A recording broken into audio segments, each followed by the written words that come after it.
ত্রয়োদশ জাতীয় সংসদ নির্বাচনে বিজয়ের পর ইতিবাচক ধারার রাজনীতি ফিরিয়ে আনতে জামায়াতে ইসলামীর আমির ডাক্তার শফিকুর রহমানের বাসায় সৌজন্য সাক্ষাৎ করেছেন বিএনপি চেয়ারম্যান তারেক রহমান।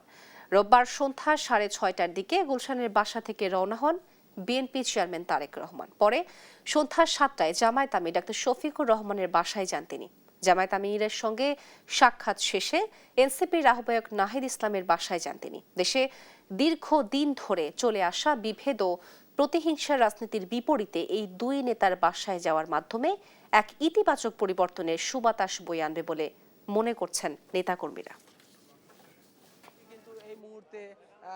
বাংলাদেশের যত বছরের যে বিগত বছরের ইতিহাসগুলিতে এরকম কখনো দেখাতে পারবেন না যে কিনা একজন প্রধানমন্ত্রী যে এত সুন্দর একটা ভূমিধস বিজয়ের পরও একজন বিরোধী দল নেতার বাসায় আসতে, ভবিষ্যৎ বিরোধী দল নেতার বাসায় এভাবে আসছেন। অতীতে আমরা দেখেছি যে বিরোধী দলের প্রতি একটা বিশৃঙ্খল একটা পরিস্থিতি থাকতো, কিন্তু বর্তমানে আমরা দেখছি শুরু থেকেই বিরোধী দলের সাথে একটি সৌহার্দ্যপূর্ণ সম্পর্ক বজায় থাকছে। অতীতে এই ধরনের ঘটনা ঘটে নাই, তো আমরা চাই যে এটা যেন কন্টিনিউয়াস থাকে।